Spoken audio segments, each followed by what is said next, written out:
Hey everybody, and welcome to this A+ 1201 practice quiz where I'm going to give you one multiple choice question from every single exam objective. Exam objective 1, 2, 3, 4, and 5. And we're going to test you to see how ready you are to take that exam. Let's just go ahead and get straight into it with our first question. The first question reads, from exam objective 1, David is at a local cafe and decides to make a contactless payment by simply tapping his smartphone on the payment terminal.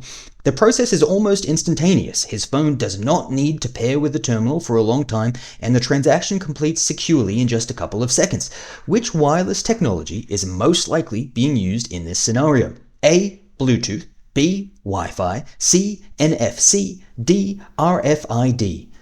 Take a few seconds to select your answer. Pause the video if you need to. Your answer is coming in 3, 2, 1. It is C. NFC is the correct answer, guys. Now, NFC is essentially that technology that is designed for those near-field communication, as the letters stand for, near-field communication. It's designed to do very close contact, quick and secure data exchanges. Common uses of this, things like paying. You tap your phone or you tap your card. It can also be used in access management, where you quickly tap a key card in order to transfer data and say, hey, this is who I say I am. I'm confirming my identity. Things to that effect, right? If you're holding a device just centimeters apart and a data transaction is occurring, that's going to be NFC technology, generally speaking, okay? Generally speaking, that is the case. Now, the other options, one of them was Bluetooth.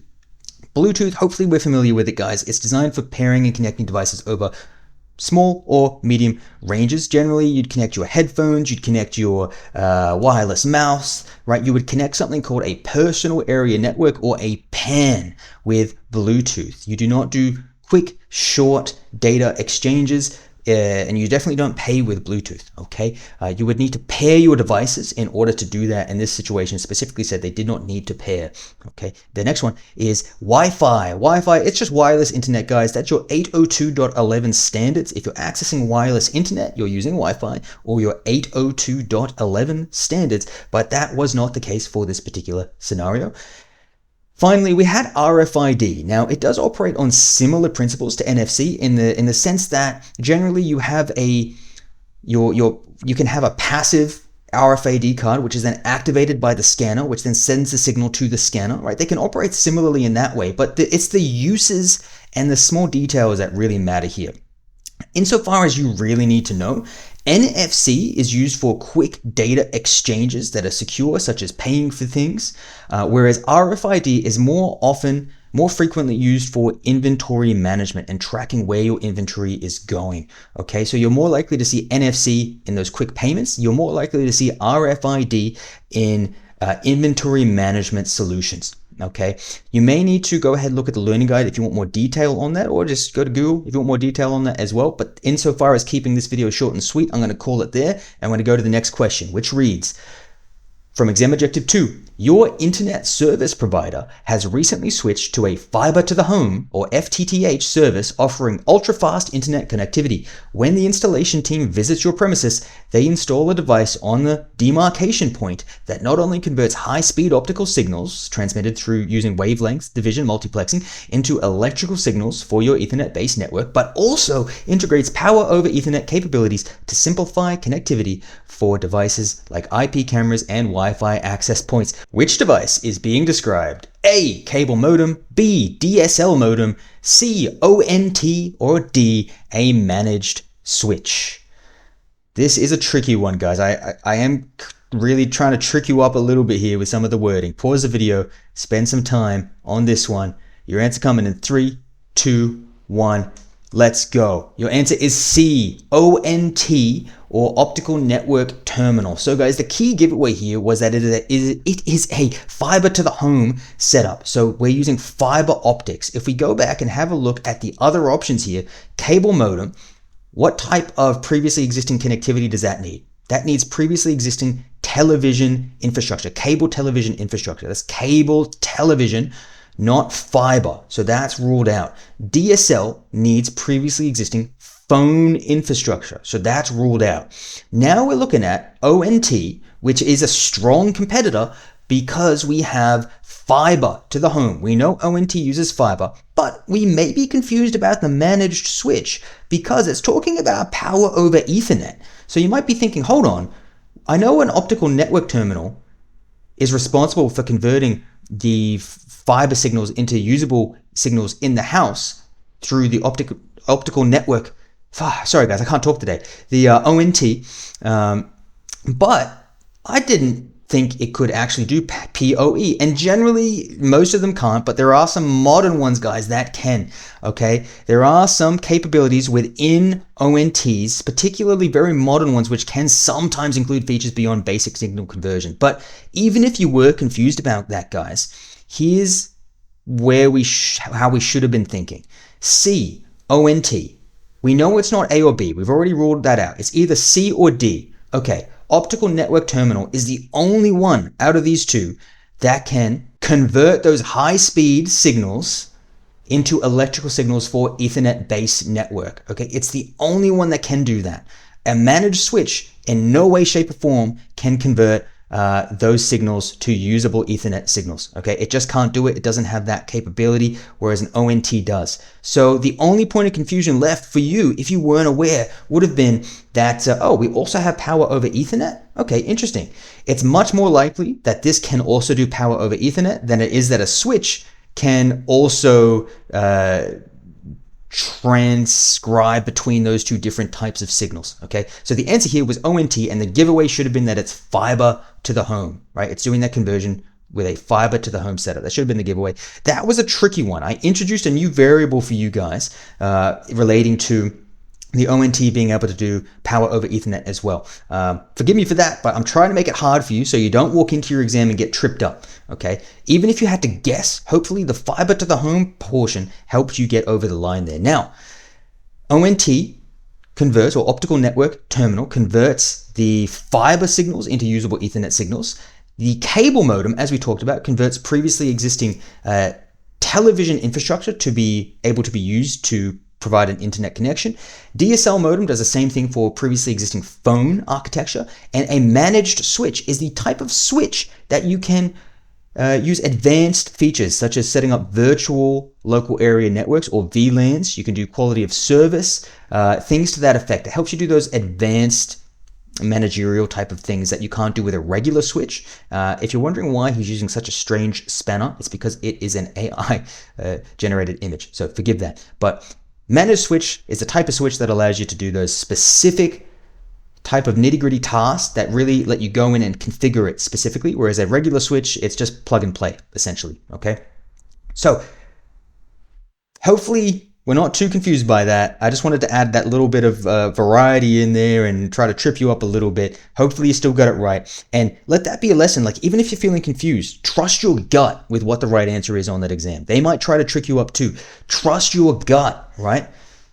Don't doubt yourself. Don't doubt your study and all the time you put into this, right? Now, the next question reads, while examining the documentation for a memory upgrade, you come across a specification stating that the maximum capacity per DIMM is 16 gigabytes.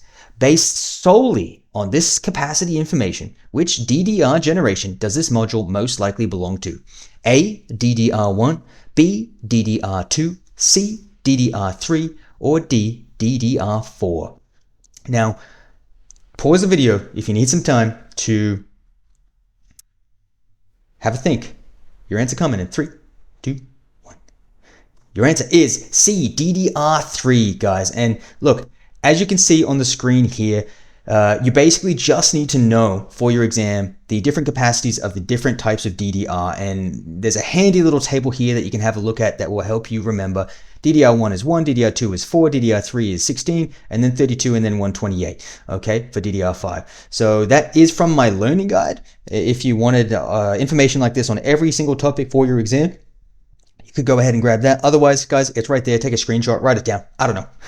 The next question reads, Michael's company is using a cloud service with metered utilization. To optimize costs, they carefully monitor both ingress and egress. Large outbound transfers can be expensive, so they look for ways to minimize unnecessary external data movement while ensuring efficient internal operations. Which of the following best describes the difference between ingress and egress in metered utilization? A. Ingress and egress are the same concept, both describing general data flow in cloud networks. B. Ingress is related to internet connectivity, while egress only applies to local storage usage. C. Ingress refers to data entering the cloud, while egress refers to data leaving the cloud, with costs typically associated with outbound traffic. And D.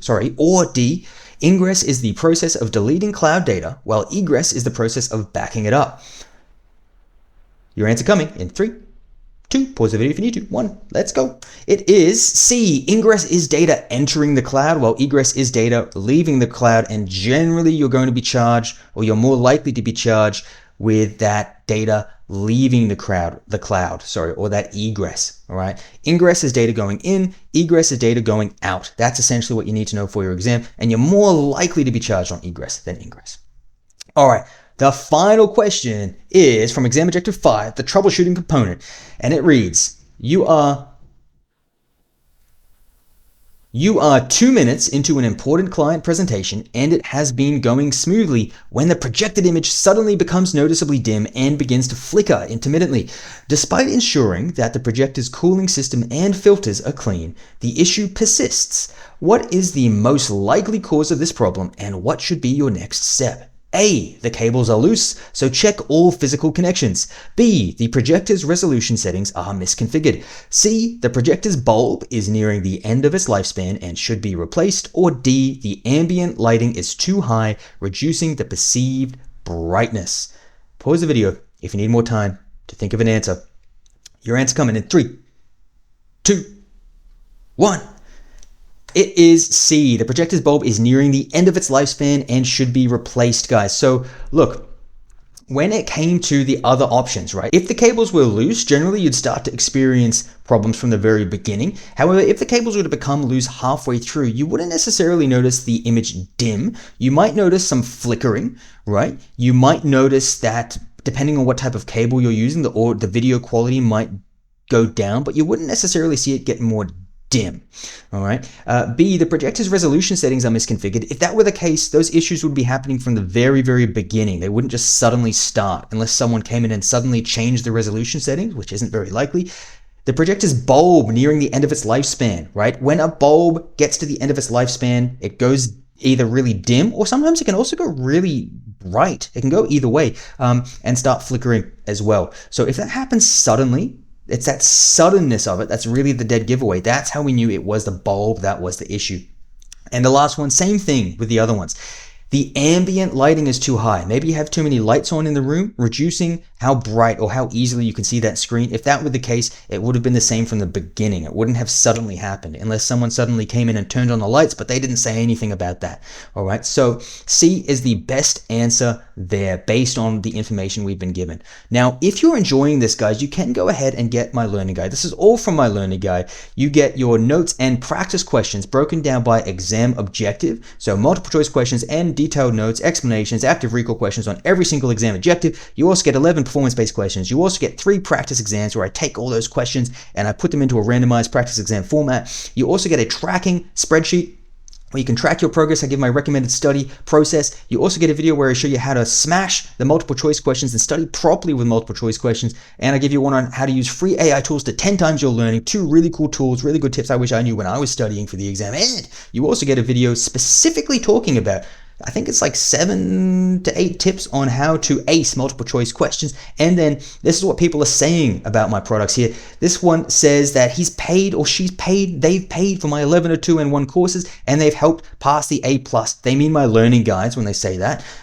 So my effort has been a great help to them and they'd happily pay for anything I do in the future. So let that talk to how good the information in this product is. This one says your learning guide is actually goated. I don't comment a lot, but it definitely helps with organized information and helps me piece things together more easily. And finally, I downloaded your learning guide already and can see it will help immensely with studying. I tried other popular resources, but struggled absorbing the material. Will you have one for the A+ 1102 Core 2? I do. You can get it at journeytocyber.com. So guys, if you want to get this, you can click the link in the description, click the link in the pinned comment below, or head over to journeytocyber.com.